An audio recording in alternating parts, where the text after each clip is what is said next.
Ya, tapi ini jadi problemnya Empoli juga, apalagi kan gue nonton kebetulan Empoli Roma. Itu Empoli luar biasa, tidak disorganisasinya tuh, organisasinya sangat-sangat buruk. Itu abis gol ketiga, itu kipernya Empoli tuh sampai nunduk mukul-mukul di lapangan saking stresnya. Di 12 pertandingan, 13 pertandingan akhir ini yang paling ngeri nih dari Juve nih. Kalau mereka udah mendapatkan ritme konsistensi kemenangan buat mereka, itu nggak tahu ya gimana, mungkin berupa jinx aja buat mereka itu bahwa kadang Milan sebagus apapun bermain, Inter sekuat apapun, kadang susah banget loh untuk ngalahin Juventus yang memang benar-benar.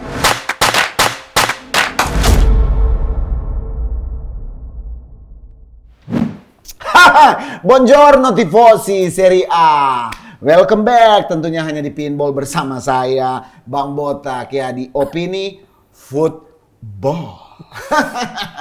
Di Pinball kita akan membahas tentang persepak bola dunia dan kali ini kita akan membahas tentang Serie A, the beauty of Serie A, Serie A. Di episode kali ini kita akan membahas prediksi pertandingan nanti malam. Milan yang akan bertanding jam 8 malam, ya. Ini seru nih, ya. Dan gua nggak sendiri. Seperti biasa, dengan tifosi-tifosi alias pundit-pundit Serie A terbaik, top chair. Langsung saja, Bro Reza. Ya, saya Adi Aksa Reza. Kenapa jadi Adi Aksa? Saya Rangga. Saya Rahang Tuna. Udah kepikiran. Jangan promo, Bang. Aduh, itu bentar. Bentar lagi ya? Sabar. Iya. Sabar. Saya Aldi biasa. Ya. Inilah kita-kita ini yang akan membawakan informasi, ulasan, prediksi, analisa pekan kelima Serie A. Karena kita tahu di pekan kelima ini 5 tim besar ini 6 ya. Milan, Inter, Juve, Napoli, Roma, Lazio 6 ya. Ini akan bertandang dengan klub-klub yang boleh dibilang secara di atas kertas kalah. Seharusnya bisa menang, harusnya bisa gampang ya. Di atas kertas. Di atas kertas, tapi kan ya namanya Liga Italia ini penuh dengan kejutan, surprise. Kita tidak perlu berlama-lama karena kita akan membahas dulu klub yang baru saja membantai Milan ya di derby kemarin. Ya, kita akan bahas dulu sekarang Empoli versus Inter. Kita tahu sendiri Empoli baru habis di gangbang juga Roma di pekan ke-7 ya dengan pekan ke-4 dengan skor 7-0. Bagaimana nih, Di? Ya menurut gua Inter agak sedikit diuntungkan dan karena gimana ya? Karena kan abis main UCL. Pastinya beberapa pemain nggak speed 100%. Apalagi Mkhitaryan kemarin main 90 menit. Nggak 90 menit. Cuma dia udah kelelahan lah menurut gua kemarin lawan Real Sociedad nggak kelihatan sama sekali. Hakan juga cedera ya? Hakan juga cedera, cuman ya cedera abduktor, ketegangan otot doang lah. Kayaknya mungkin masih bisa dimainin kalau misalnya perlu banget. Dan gua harap sih lawan Empoli Inzaghi melakukan rotasi yang benar nih. Jangan kayak waktu Real Sociedad. Iya benar. Dan kalau gue bilang sih pengennya lini belakang Pavard dimainin lagi, Acerbi main, Bastoni masih boleh lah main. Kemarin ya, salah sedikit harusnya nggak ngefek ke depannya. Terus tengahnya gue pengennya justru yang menggantikan si Hakan itu Fratesi atau Sensi. Iya seharusnya. Karena Sensi kemarin juga nggak didaftarkan di UCL, dia masih harusnya fit nih udah kemarin lawan Milan nggak main, ini harusnya dia siap main di pertandingan kali ini. Terus depannya tetap pakai pakam-pakam yang sebelumnya juga yang lawan Milan. Thuram sama Lautaro, kanannya Dumfries sama Di Marco. Kalau misalnya Inter melakukan starting lineup seperti itu, gua rasa sih bisa menang seenggaknya margin 2 gol lah lawan Empoli. Tapi Davy Klaassen masih belum fit ya? Udah, tapi memang belum dimainin. Belum dimainin aja. Meragukan aja ya. Dan mungkin kayaknya besok bisa dicoba sih. Karena kan Mkhitaryan harusnya diganti Fratesi dan Fratesi atau Barella yang nggak mungkin main 90 menit sih. Iya. Ya, tapi ini jadi problemnya Empoli juga, apalagi kan gue nonton kebetulan Empoli Roma. Itu Empoli luar biasa, tidak disorganisasinya tuh, organisasinya sangat-sangat buruk. Itu abis gol ketiga, itu kipernya Empoli tuh sampai nunduk mukul-mukul di lapangan saking stresnya. Dan itu memang kebukti organisasi di lini belakang itu benar-benar nggak jalan. Passing banyak yang lewat, ngelakuin crossing nggak jelas. Jadi ya harusnya ini jadi ya Inter jadi laga SSB lagi kayak kemarin lawan Milan gitu. Iya, jadi laga persahabatan lagi gitu. Tapi menurut gua ya pasti sebagai tim bola profesional Empoli harusnya nggak melakukan kesalahan kedua kalinya ya. Harusnya Paolo Zanetti sebagai pelatih musim lalu cukup oke juga buat Empoli menang beberapa lawan tim besar juga kan. Lawan Juventus.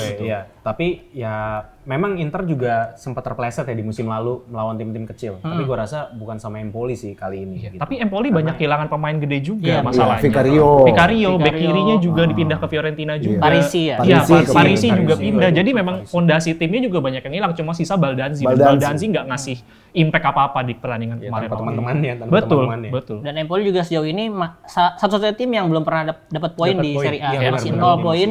di bawah. Ya bubulannya udah belasan lah. Udah belasan, bubulannya. betul. Kayaknya degradasi deh mereka. Ya, Dan bisa jadi. belum ngegolin setahu gue. Udah, cuma Iya. gitu. Iya, jadi mungkin bisa jadi Paolo Zanetti pelatihnya Empoli jadi pelatih pertama yang bakal dipecat sih. Kalau misalnya dalam 2-3 pertandingan lagi nggak dapat hasil Nggak dapat positif. hasil positif ya. Iya benar. Make sense. Kalau Reza?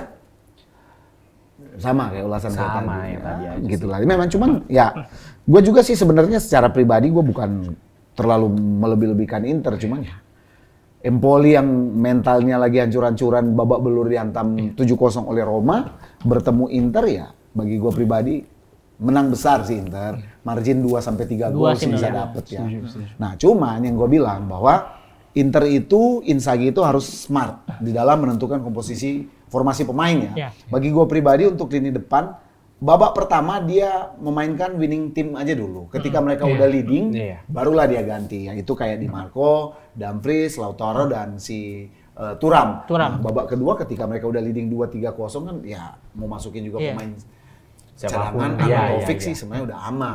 Gitu. Ya karena jadwalnya Inter dan tim-tim yang lain yang main di UCL atau di Eropa lagi padat nih. Abis lewat Inter kan lawan Empoli kalau nggak salah Minggu. Nah itu nanti Rabunya atau Kamisnya main lagi. Ada pertandingan tengah pekan. Tengah pekan, Serie A. Iya. Serie A tengah pekan ya. Nah, sekarang kita akan masuk ke Bologna Napoli ya. Bologna Napoli, Bologna yang di tangan Thiago Motta justru sedikit memberikan kejutan-kejutan yang sangat bagus ya di musim ini. Yang kita tahu juga mantan pemain Milan ada di situ yaitu Alexis Saelemaekers ya. Betul. Dan kira-kira Bologna ini bisa memberikan kejutan nggak buat Napoli ya? Buat gua mungkin ya, kemungkinan itu sangat terjadi, apalagi kemarin Amir Rahmani sama ketarik juga kakinya. Jadi dia cedera juga kemarin digantikan sama Leo Ostigard, dan setelah Rahmani diganti itu permainannya benar-benar kacau balau di belakang, nggak ada koneksi yang jelas. Tapi ya balik lagi, Napoli dapat momentum kemarin menang lawan Braga, jadi harusnya punya pergerakan yang lebih baik gitu, apalagi kemungkinan besar Nathan juga bakal masuk. Nathan bakal masuk, jadi harusnya sih punya peluang balik lagi. Masalahnya di sana ada Junior Mesias. Kalau itu kryptonite saya tuh kalau Napoli ketemu Mesias udah habis. Gue mau nambahin juga sih, Napoli jangan dilupakan, dia beberapa minggu ini juga selalu dapat pertandingan tandang. Jadi kemarin bertandang, lawan Braga kemarin bertandang, kali ini bertandang juga ke kandang Bologna gitu. Jadi gua rasa faktor kelelahan, faktor perjalanan itu pasti ada gitu, berpengaruh sedikit ataupun banyak. Jadi itu sih paling. Tapi kayaknya Junior Mesias tuh di Genoa ya? Genoa. Bologna. Sama merah biru soalnya. Salah. Untung nggak ada, berarti masih bisa menang. Masih bisa menang. Tapi menurut gua Napoli kan beberapa pertandingan kebobolan duluan. Iya, betul. Gua rasa sih kalau misalnya Bologna bisa nyetak gol lebih dulu dan Napoli menang ya? Enggak juga. Nggak kalah. Enggak kalah sebenarnya, tapi harusnya Bologna bisa membaca permainan Napoli dengan bisa golin duluan, harus gimana nih? Jangan seperti Genoa yang kemarin udah golin duluan malah ngantuk jadi dikejar gitu. Ya, tapi balik lagi, ini rotasinya Rudi Garcia mau seperti apa? Apalagi Kvaratskhelia nggak jalan, udah berapa pertandingan terakhir secara teknikal nggak ngeling up lah sama pemain-pemainnya. Ini mesti dilakuin rotasi, ada Raspadori sebenarnya masih bisa dipakai, ada Lindstrom juga. Politano cedera ya? Kenapa? Politano cedera ya? Politano main kemarin. Cuman ya jelek aja gitu. Nggak jelek. Oh diganti sama Elmas. Iya, makanya ganti sama Elmas baru golin akhirnya. Benar. Ya sebenarnya sih kalau bagi gue pribadi Bologna dan Napoli ini bukan partai yang ringan buat Napoli, tapi bukan partai yang berat-berat banget juga buat Napoli ya. Tapi ya kita tahu sendiri Thiago Motta ini udah semakin matang ya dengan Bologna. Ya bisa saja dengan lewat si Orsolini, strikernya mereka si apa? Apa lagi? Junior Serki ini bisa benar-benar menghukum Napoli kalau sananya Rudi Garcia salah menerapkan formasi. Ya, bagi gua pribadi prediksi ya kayaknya draw deh partai. Kemungkinan besar ya. draw. Iya. Ini bisa jadi partai draw. Nah sekarang kita akan bahas dulu pertandingan antara Sassuolo versus Juve aja dulu. Ya, kalau yang kebantai kemarin derby belakangan aja dulu. Ya, Sassuolo dulu versus Juve. Ya kita ini kuda pacu, sinyonya tua, La Vesia Signora. ini kita harus pasang mata baik-baik Iya. ya. Bener. Klubnya Chiesa dan Vlahovic ini Vlahovic. merupakan suatu 7 gol. ancaman yang sangat menakutkan ya. Betul. Nah, jadi kalau gua pribadi bagaimana dengan teman-teman ya untuk Juve ya sepak terjangnya? Buat gue sih kayak keputusan yang tepat ya. Kemarin Juve itu akhirnya keluar dari Conference League. Iya. Ya, biarpun diada-adain ya biar keluar. Bukan keluar, dikeluarkan kayaknya. Oh, iya, dikeluarkan kan, dikeluarkan. Mereka lebih konsentrasi ke ini. Iya, Serie A. dikeluarkan. Ya itu jadi apa namanya? Jadi keuntungan besar buat Juventus di musim ini, nggak ada laga internasional apapun. Jadi yang didatangin sama Juve dan pemain-pemainnya terbukti udah punya makin matang lah. Apalagi yang gua kaget pas nonton Weston McKennie itu ternyata pergerakannya bagus banget ya. Iya, gue berharap sih tren positifnya Juve Konsisten. tetap ada gitu karena kita butuh pesaing-pesaing juga gitu di tangga juara supaya tim-tim yang tadinya sekarang ada di atas makin terpacu lagi gitu. Mainnya makin lebih Pesaing bagus klasik lah. Betul. Gue berharap banget sih maksudnya Juve bisa menggunakan ini sebagai momentumnya karena kan kemarin udah menang juga gitu kan lawan Lazio. Jadi dengan padunya si Chiesa sama Vlahovic ini juga itu memberikan hiburan juga gitu loh untuk kita bisa memilih untuk menonton pertandingan Serie A gitu kan Bang. Terus ya Juventus tetap klasik lah dengan adanya dia di papan atas itu ya itu Serie A yang kita kenal gitu walaupun saya bukan fans klasik Juve juga gitu. Itu sih. Ya kalau menurut gua dengan skuad Juve sekarang di mana dilatih Allegri yang kata orang suka muter-muterin bola itu menurut gua justru dengan kenapa tuh dia? Enggak, sekarang komposisi pemain mudanya sama pemain seniornya lebih link up lagi, lebih bagus lagi. Dan kalau kita ngomongin si Sassuolo-nya, justru Sassuolo yang lagi nggak stabil nih. Kemarin hampir waktu itu menang sekali, terus kemarin kalah sama Frosinone 4-2. Berardi ini masih tanda tanya. Gue kira dengan Berardi-nya main kemarin bisa menang terus dan dapat hasil positif, ternyata kemarin sekali aja. Iya, Jadi sekali aja karena Berardi akhirnya tahu cara dimatiinnya gimana, ya Sassuolo juga nggak tahu harus bermain seperti apa gitu untuk bisa ngebongkar pertahanan lawannya gitu. Itu sih paling. Ya, kalau gue sih sebenarnya gue melihat bahwa kita harus mewaspadai Juventus itu mulai dari pekan ke-25 ke atas. Iya, dia selalu konsisten menang-menang. Iya, menang itu seru. di 12 pertandingan, 13 pertandingan akhir ini yang paling ngeri nih dari Juve nih. Benar. Kalau mereka udah mendapatkan ritme konsistensi kemenangan buat mereka, itu nggak tahu ya gimana. Mungkin berupa jinx aja buat mereka itu bahwa kadang Milan sebagus apapun bermain, Inter sekuat apapun, kadang susah banget loh untuk ngalahin Juventus yang memang benar-benar. Karena itu kan gua akhirnya mengambil satu kesimpulan bahwa kita harus waspada dan sangat hati-hati dengan kebangkitan Juventus di era ini ya. Walaupun ya kayak Aldi bilang, Massimiliano Allegri ini kalau kita nonton di fanpage, kita lihat di fanpage-nya Juve maupun di akun resminya Juve itu dibully habis-habisan. Secara formasi dan pemain. Dia kan tipikal pelatih keras. Tapi ya itu, lu mau menuai hasil ya memang Allegri lah jawabannya buat Juve. Butuh pelatih-pelatih yang main manajemennya tuh ketat bagus, gitu. Iya. Nah, inilah yang harus kita waspadai. Apalagi kan mereka punya pemain-pemain yang punya pengalaman juga bagus. Tapi ada satu yang sedikit gue pengen kasih kredit di Juventus adalah Gatti. Backnya mereka. Ini gue bilang pendaki lagi, pengganti Cielini. Iya. Serius. Dan dia banyak yang bagus raguin banget. juga. Dan Juve emang Dia tim awalnya yang diambil tradisional. Frosinone, Serie B. Tapi pinjaman juga sih waktu itu. Emang disekolahin di sana. Juve itu selalu butuh pemain yang memang punya defensif karena Juve itu tradisional tim bertahan sebetulnya. Dan tim bertahan. Juve itu selalu menelurkan back-back bagus. Iya, Kita harus akui. Betul, setuju. Ya, Juve ini selalu menelurkan back-back bagus. Ya, kita akan lihat lah. Pokoknya bagi gue pribadi bahwa Serie A ini akan sangat menarik ya. Juve sudah mulai masuk ke jalur balapan. Inter, Napoli. Nah, sebentar lagi kita akan bahas tentang klub yang terbantai 5-1. Klub yang baru membantai 7-0 dan tentunya ada Lazio ya. Tapi sebelumnya dari itu aus. Bukan mic itu, Bang. Neneng aus. Sekali lagi. Aus. Mau aja sih. Kurang ajar, Bang. Lurus aja ya. Asli. Aduh. Saya yang bagikan ya, karena mereka gatel-gatel semuanya. Iya. Napoli, Tinggal digaruk. Inter, Sesuai warnanya. Milan KW, Melanori. Milan tua. Silakan. Terima kasih. Terima kasih. Aduh, namanya juga lansia. nggak ditos dulu. Cheers dulu. Iya. Forza Forza Serie Serie A. A. Serie A. Ini yang sangat menarik ya, sangat menarik karena kita selalu disajikan minuman yang cita rasanya sama aja dari episode pertama sampai sekarang. Sengaja beda ininya. Iya, ini cuma memperbedaan. Ini kayaknya dia baru beli tadi ini di mana Pasar Blok M ya lu beli ya? Ya? Ada yang komen filosofi gelas plastik ini bang, tapi gue lupa bang. Ada yang komen. Ada yang komen. filosofi ya. Ada filosofi.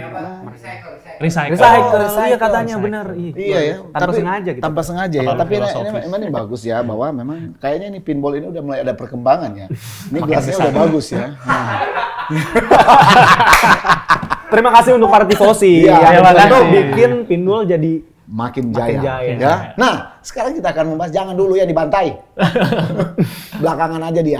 Kita akan bahas dulu Torino versus Roma. Yang dimana pekan kemarin membantai Empoli dengan skor 7-0 tanpa ampun. Gue bilang bahwa sebenarnya Paulo Dybala ini memang krusial buat AS Roma ya. masih. Gue bilang, waduh gila, cakep loh ini Paulo Dybala.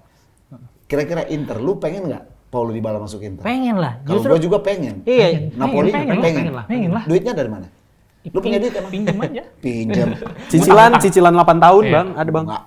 Siapa Itu ada kayak itu klub Yang mana? Klub Inggris. Udah aja, lu jangan sinir-sinir cicilan. Karena kita udah kena azab kemarin gara-gara Azab cicilan. Terutama azab cicilan kita dibantai. Ya, lagi sensi jangan dibahas. Lupa gitu. Cuk. Ya kalau menurut gua Sensitif. ini yang menariknya justru di Roma ada Dybala dan Lukaku ya, di mana Lukaku. sebenarnya Inter yang pengen itu duluan kan waktu Iya, ya, bener. 2 musim kemarin lah. Inter Sampai tuh udah bingung. bikin kostumnya kan. Iya, Udah, Inter kita bingung ini nih. Karena nggak tahu malu. Udah banyak bang pemain-pemain yang mau diumumin gitu. Jangan dibully. Ya maksudnya waktu itu kan Inter bingung nih mau Dybala atau Lukaku, Lukaku, waktu itu. betul. Nggak ada Akhirnya milihnya Lukaku. milihnya Lukaku. Nah, itu cederanya cukup panjang lah. Walaupun Dybala juga musim kemarin cederanya cukup panjang juga. Dan ini uniknya justru malah di Roma nih kejadian yang mereka bermain bersama ya. Ya buat gua, tapi kemarin yang mesti dikasih kredit sih mungkin Cristante sama Mancini juga punya peran penting juga kemarin. Mancini mainnya bagus banget. Tapi Cristante bagus juga. Cristante tendangannya juga bagus banget. Tapi yang bagus juga apa? Renato Sanchez. Oh Iya, iya, mesti gol pertama diakui ya. sih. Itu harus diakui. Mesti diakui. Dia memberikan dampak yang sangat bagus Iya. buat lini tengah AS Roma. Iya, jadi lebih hidup lah. Tapi Iya. nggak boleh diremehin juga. Torino kemarin habis menang lawan klub kesayangan kita berdua, Salernitana. Salernitana. 3-0 tanpa ampun. Jadi permainan pragmatisnya Ivan Juric juga udah mulai kelihatan bahwa ngapain main bagus-bagus, golin 1, golin 2 udah cukup gitu. Kemarin kan menang juga lawan Genoa yang 1-0 ya. Jadi ini juga jadi PR-nya Mourinho juga. Apakah bisa ngelawan tim-tim bermain kurang lebih metodenya sama kayak Mourinho? Apakah dia bisa bongkar tuh permainannya lawan? Itu sih yang jadi Dan PR kan. si Radonjic lagi bagus tuh. Radonjic bagus. Iya, betul. Baru boleh dibilang ya sama kayak Rangga bilang, formasi yang ditemukan oleh Ivan Juric ini kayaknya memang formulanya ketemu nih. Walaupun sebenarnya tahun kemarin, musim kemarin mereka punya skandal. Si Juric pernah ngamuk-ngamuk gara-gara transfer pemain yang bikin dia sakit dijual-jual kepala. kan. Tapi kayaknya ini ya kita nggak tahu ya konsistensi lah yang menentukan. Dari Reza. Kalau dari gua ini pertandingan antara tim pragmatis lawan tim pragmatis. Tapi secara di atas kertas harusnya Roma bisa unggul. Maksudnya dengan padunya Dybala, Lukaku, terus juga Cristante di situ udah mulai nemuin formnya gitu. Harusnya itu bisa jadi kemenangan mudah, bukan mudah juga sih, bisa jadi kemenangan untuk Roma agar bisa bersaing di papan atas gitu. Ini pertandingan yang menurut gua juga layak ditonton. Bersaing papan atas. Roma ya? Roma 6 itu papan atas. biar Bang. seru banget. 6 papan atas. Seru banget. Ya tapi mungkin oke lah kemarin Roma dapat kemenangan pertamanya akhirnya ya. Iya. Walaupun dan menangnya langsung 7-0 juga. Tapi ini mungkin sedikit hot takes juga. Menurut gua kemenangan kemarin itu belum bukan gimana ya? Sepenuhnya bisa menjadi tolak ukur ya? Iya, dan kemenangannya itu belum permainannya belum menunjukkan kolektivitas yang baik. Betul. Gol-gol Individual. terjadi kebanyakan individual. Dybala yang gocek-gocek bagus. Terus setelah gol ketiga lu bilang tadi kan dia kipernya agak ya pokoknya mental mereka udah turun lah ya. Udah hancur lah. Gol keempat, gol 5, 6 sampai 7 itu juga ya karena Empolinya udah lepas give game up, itu. udah give Iya, up, jadi udah give up. menurut gua Roma belum Kita akan melihat konsistensinya. belum terlalu kelihatan lah. Sebagai tim ya, tapi sebagai individual tentu Iya. individual juga nggak bisa diremehin gitu dengan adanya Menaikkan moral iya, ya. menaikkan moral. Kadang ada pemain 1-2 yang bagus ya udah cukup untuk beberapa pertandingan aja gitu ya. Gitu sih. Ya, boleh dibilang sih sebenarnya ya ini bisa jadi titik balik yang baik buat tim asuhannya Jose Mourinho ya. Iya. Dan buat para Romanisti ya mungkin ada suatu secerca harapan lah. Kalau untuk bersaing Scudetto bobok dulu, jangan dulu ya. Belum. Ya, tapi setidaknya mungkin berjuang untuk lolos UCL. Iya, Tapi iya. kalau untuk Scudetto nanti dulu. Ya. Nah, sekarang ada Lazio versus Monza. Ya, Lazio versus Monza. Monza yang kehilangan bapaknya mereka, Silvio Berlusconi, mantan presidennya AC Milan. Ya. Dan juga kehilangan beberapa pemain sebenarnya ya. Carlos Augusto yang sangat signifikan, tapi mereka juga sangat bagus sebenarnya ya. Iya. Di bawah asuhannya Palladino, mantan Juve. pemain Juve. Untuk Lazio Monza sendiri. Lazio Monza, menurut gua Lazio kemarin udah terlihat peningkatannya ya dibandingkan Roma. Lazio lebih terlihat menurut gua. Dan Monza juga masih konsisten dengan gaya bermainnya yang musim lalu. Menyerang. Jadi menyerang dan ya nggak takut kebobolan juga sebenarnya Iya. mereka. Terus gua harap sih pemain jagoan kita Dani Mota akhirnya bisa mencetak gol pertamanya Iya, ya. setelah Dia skala. masih seret nih golnya. Oh, kalian suka Dani Mota? Baru kalian juga berdua sukanya Salernitana. Salernitana. Maruf apa tuh jadi orang? Iya.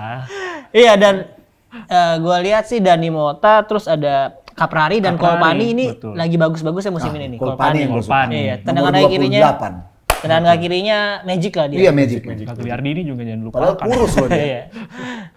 Menurut gua sih akan jadi pertandingan yang seru ya Lazio dan Monza. Gua rasa Karena sama-sama dua pelatih yang menganut Korea strategi terbuka. menyerang. Iya, betul. Sari dan Palladino tuh strategi ofensif banget dan gua rasa justru skornya Draw. draw. Oh. Saya megang Monza kayaknya untuk kali ini, tapi enggak sih. Lebih tepatnya adalah Taruhan ngelihat sepatu yuk setengah. boleh setengah lagi. Ya ngelihat permainannya Lazio memang udah lebih berkembang, lebih membaik, tapi PR masih jadi PR utamanya di lini depan.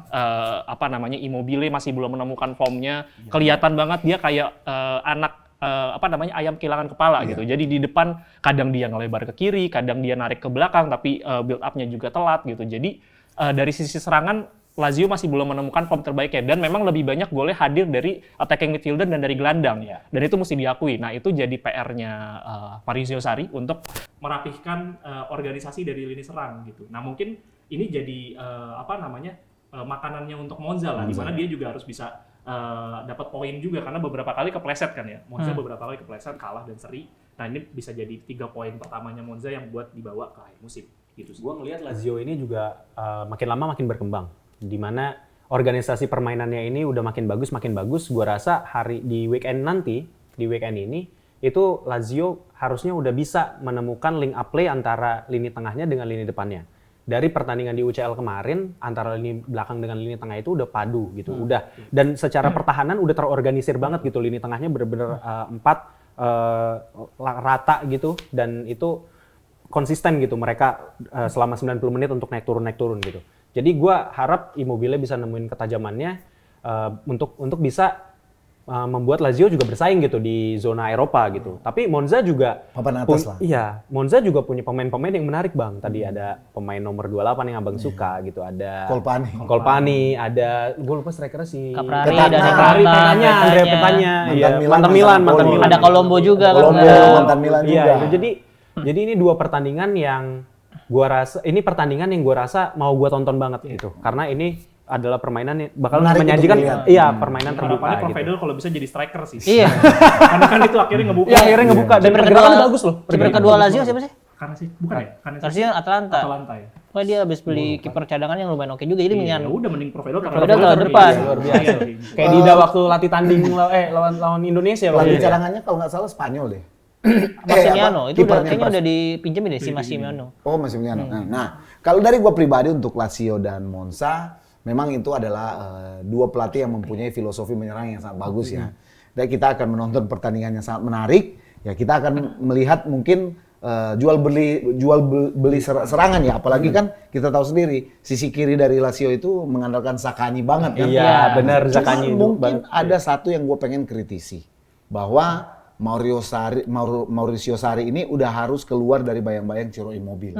Gua melihat bahwa Ciro Immobile ini udah semakin grafiknya udah turun. Iya, klasik banget lah striker-striker kayak gitu ya. Dan gue bilang harus membuat satu gebrakan yang sangat-sangat radikal yaitu cadangin Immobile, Iya, setuju. bangkitkan striker barunya mereka. Atau Luis Alberto ditaruh depan kalau mau. Nggak radikal bisa, sekalian, Bang. Bang. Karena Luis Alberto ini agak stylish. Sementara Lazio ini adalah tipikal strategi yang diterapkan oleh Sarri ini adalah direct menyerang yang luar biasa. Oh, iya. Dia butuh speed yang bagus. Dia Nah, butuh pemain kayak Luis Alberto. iya ataupun Pedro kan. Oh, Pedro bisa. Iya, main false nine kayak waktu di Barcelona ya. Barcelona, Iya, false itu nine. pengalaman itu. Iya, itu. Cuman ya kita akan melihatlah nanti di pertandingan ketika Lazio berhadapan dengan Monza. Nah, sekarang nih kita akan membahas tim yang di pekan keempat terbantai 5-1 oleh Inter. Nah, ini nih. Apakah partai Milan lawan Verona di San Siro nanti hari Sabtu nanti malam jam 8 ya, ini akan menjadi batu loncatan untuk Milan bisa keluar dari krisis setelah hasil minor baik di Liga maupun di UCL. Kenapa gua bilang itu minor? Karena hasilnya draw. Seri ya. Dan apalagi ada satu juga catatan tambahan dari gua bahwa Milan akan bertanding pada saat cuaca lagi panas-panasnya. Jam 8 malam kan selisih 5 jam ya kita dengan Italia. Berarti itu di jam 3 sore loh. Tapi itu karena itu mulai berangsur adem ya menurut saya, Bang.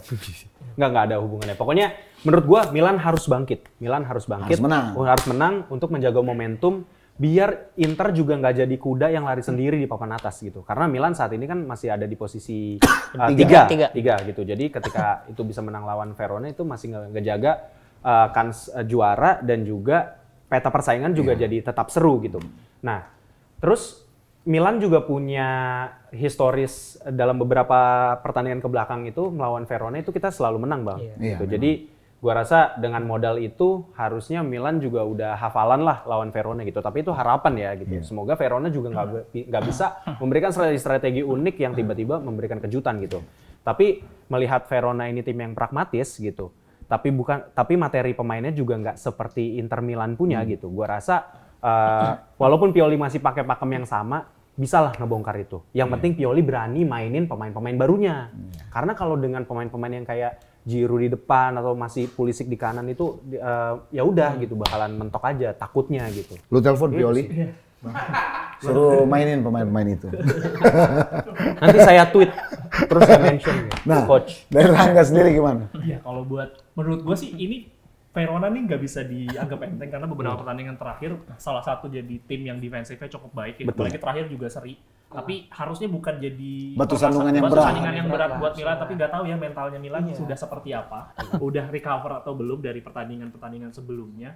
Karena mesti dilihat individual skill di areanya Verona ternyata lumayan. Iya. Ya akhirnya nonton juga lumayan. Apalagi Ngonge itu ya. Cyril Ngonge. Itu Cyril juga Ngonge. kesayangan saya. itu kalau dilihat mainnya itu individualnya cukup bagus. cukup bagus gitu. Tapi ya memang balik lagi karena ngandalin individual skill terus juga Namanya kan Ngonge juga.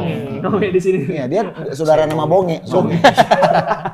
Sama ada Folor Nuso juga itu ya pemain Nigeria dipinjemin dari Napoli juga itu lumayan eksplosif juga mainnya. Jadi mesti dilihat strateginya Pioli mau seperti apa. Sebenarnya sih harusnya nggak ada masalah karena terakhir lawan Torino juga biarpun Torino mainnya lebih tarik ke belakang tapi bukan hal kalah juga Verona. Iya, itu mesti jadi mesti jadi jawabannya Pioli untuk ngebalikin formnya sih. Iya. Kalau gue sedikit mungkin nambahin, kalau ingin menang, Pioli jangan sampai melakukan kesalahan yang sama ketika lawan Inter ya. Lawan Inter dan lawan Newcastle. Iya, dan itu kan ya Cyril Ngonge, terus ada Ondrej Duda, terus di kiri ada Jasper Doik. Iya betul. Punya kecepatan semua mereka. Dan problemnya Milan kemarin ketika menghadapi counter attack-nya Inter yang cepat-cepat juga. Nah, Dari wing. asalkan tidak melakukan kesalahan yang sama sih menurut gue Milan bisa menang. Ya, begitulah. Mungkin bagi gue pribadi ya, gue cuma tambah sedikit. Semoga Milan keluar dari krisis. Tapi kalaupun kalah ya nggak apa-apa. Biar Pioli Botak cepat keluar. Karena gue udah enek sebenarnya ya. Bukan enek kenapa? Karena kita ini punya pelatih yang hampir sama 4 tahun belakangan. Kan? Benar. Dan bagi gue kesalahan di musim lalu, ketika lu ulang lagi di musim ini, itu kan berarti sama aja kebodohan yang kita ulang-ulang gitu. Jadi Nggak belajar gitu. Ini untuk partai Verona ini bisa jadi satu penentuan karena satu, Milan ini lagi capek-capeknya, mental lagi nggak bagus-bagusnya. Nah, bagaimana Pioli akan memanfaatkan sumber daya pemain-pemain baru ini untuk bisa berkontribusi. Contoh Okafor dia mainin gantiin Iya, Leao, betul. baru Jovic, baru Yunus Musa main gitu, ya kan? Baru ada si Luka Romero, Iya. Romero, ya kan? Inilah pemain-pemain inilah yang dimainin gitu. Atau Florenzi lah sekalian Adli. main itu. Ya, Iya, si Nacer Adli. aduh gue berharap Baru banget dia diginiin. si Florenzi. Ya, ini kita Sportiello Oh lagi iya, kiper. mainan tuh cedera nggak sih? Mainan cedera, 2 pertandingan dia akan lewat. Jadi Sportiello yang akan jadi kiper. Jadi ya, buat para Milanisti, ya kita akan melihat. Prediksi gua, partai ini sebenarnya bisa menang. Tapi kalau otaknya Pioli lagi sengklek ya bisa kalah. Iya, gue setuju sih. Asal dia nggak Prediksinya. prediksinya itu gue takut bang. Nggak Tapi apa-apa. 3-0 lah. Oh, 3-1 deh, 3-1. Verona kayaknya. Milan menang 3-1. lu jangan ulang skor yang kemarin gua prediksi waktu derby. Udah kejadian lagi. Kemarin gua prediksiin 3-1. Dibantai kita, Bang. 3-1. 3-1 kali ini bener bang. Kali ini bener. Oke. 4-1. 4-1. Satunya Cyril Ngonge ya. Cyril Ngonge, poin saya biar gede. iya. 5-1. Biar rebutan. 3-4-5 ini 1, 4-1, 5-1. Ini kita nggak janjian sebelumnya ya teman-teman ya. Enggak. Nah, udahlah. Ya, terserah lu pada lah. Ya. Kalau dari abang sendiri gimana bang? Enggak, gua ada prediksi itu kalau dia bisa berubah ya menang 1-0. 1-0. Tapi kalau sananya sengkleknya Pioli itu nggak berubah, bisa kalah 2-1. Itu prediksi gua. Ya, jadi buat para Milanisti sabar-sabar. Nanti malam kita akan menonton pertandingan yang bikin pantat kedat-kedut nih ya. Oke, tifosi ya semua. Kalau kalian ada komen ataupun ada masukan, silakan tulis di kolom komentar. Nggak usah sungkan-sungkan. Kita di sini mah santai. Kita mah santai. Kita tidak anti kritik ya. Yes, betul ya. Kita tidak akan mematikan kolom komentar. Yang pasti ketika kalian tidak suka dan kalian pengen mengkritik, kita terima. Itu bagian dari membangun kami ya. Betul, Karena kami bisa ada di ini, di titik ini itu semua berkat para tifosi sekalian. Ya, terlalu formal banget omongan gua. Nah, buat para tifosi sekalian, saya mau mengingatkan nih ya, kalau kita itu ya pinball ini ya, ribet gue jelasin, mereka aja yang ahli-ahli ah. Oke, jadi dari penjelasan kita tadi teman-teman, itu kan kita udah membahas siapa pemain yang berbahaya, siapa tim yang patut diwaspadai. Itu juga semoga bisa menjadi pertimbangan kalian dalam membangun tim ketika kalian bermain di Serie A Fantasi. Gitu, ya kan? Ya, Serie A Fantasi ini kita pinsport.com barengan dengan kami juga Optis.id. Kita bikin Serie A Fantasi Liga sendiri namanya Private League. Nanti teman-teman bisa cari kode liganya di kolom komen di deskripsi. Betul. Karena kita ada link Telegram juga buat ngobrol di situ. Nah, kurang lebih nanti cara mainnya ada di di link Serie A Fantasi. Jadi teman-teman bisa cari tahu cara mainnya di situ. Bareng sama kita semua. Dan yang penting kalau join liga kita ada hadiahnya. Ada hadiahnya. Itu yang penting. Itu yang paling Hadiahnya naik ya minggu depan ya? Minggu depan naik. Nanti tunggu aja. Oke, tunggu aja infonya. Jadi kalau kalian memang merasa kalian bisa, kalian mampu, dan kalian merasa kayaknya gue lebih tahu deh Dibandingkan Pioli gitu, atau dibandingkan pelatih Jose Mourinho gitu misalnya. Iya. Ayo kita bermain bersama gitu. Kita kalahkan timnya Bang Botak. Gitu. Iya, betul. Nah, itulah ya penjelasan dari mereka udah sangat lengkap sekali ya buat para tifosi semuanya, pencinta Serie A. Wujudkan mimpi kalian untuk menjadi manajer terbaik ya. Betul. Dengan komposisi formasi yang kalian pilih, pemain-pemain yang kalian pilih. Ingat ya, cuma di Liga Italia ya, jangan Liga Zimbabwe kalian ambil pemain-pemainnya. Paham kalian ya? Nah, sekarang nih gua cuma mau bilang bahwa nanti per episode, jadi ini kan kita memprediksikan pekan ke-5 ya. Betul. Nah, kalau ada tim pujaan kita yang kalah, seperti biasa kita akan hadir dengan aib-aibnya kita. Kita siap dihukum ya. Entah ada yang mau pakai G-string kan, nggak tahu ya. Nggak bercanda ya. Napoli kalah tuh Bang ya. Iya, bebas ya. Jadi sekali lagi thank you tifosi semuanya yang sudah menonton episode kali ini, luar biasa apresiasinya. Kita juga sangat terharu banget di video kemarin. Apresiasinya itu luar biasa, di luar prediksinya kita dan kita melihat juga pertumbuhannya udah semakin bagus. Ya, kita tetap mengharapkan support dari para tifosi semuanya ya untuk terus mendukung channel ini agar terus kita berkembang dan kita juga semakin belajar banyak ya. Ya, sekali lagi terima kasih buat para tifosi, jangan lupa ya subscribe dan nyalain loncengnya biar kalian tidak ketinggalan episode menariknya, dan jangan lupa follow Instagram dan akun TikTok dari pinsport.com karena di situ ada begitu banyak berita olahraga ter-up to date yang sudah disajikan oleh tim Pinball. Dan kita juga di sini mau ngucapin terima kasih buat tim Pinball ini luar biasa. Cuman ada satu yang saya tidak terlalu srek. Yang mana? Dia fans Arsenal. Lagi Jumawa. Dia sombong sekali karena Arsenal menang 4-0 ya. Iya. Padahal kemarin dia yang memprediksikan Milan menang. Dia bertopeng ternyata ya. Dan mungkin tambahan GWS Bang Bara giginya ya. Oh Ya, GWS Bang Justin. Nah, buat Bang Bara ya, semoga cepat ya, biar nggak ada angin keluar di sini. Biar bisa ngomong F. Biar bisa Di sini semuanya. Jadi oke, gua Bang Botak. See you again ya. Sampai jumpa lagi di episode nanti hasil Serie A pekan kelima bersama kita tentunya ya. Salam olahraga, Forza Serie A. Forza Serie A.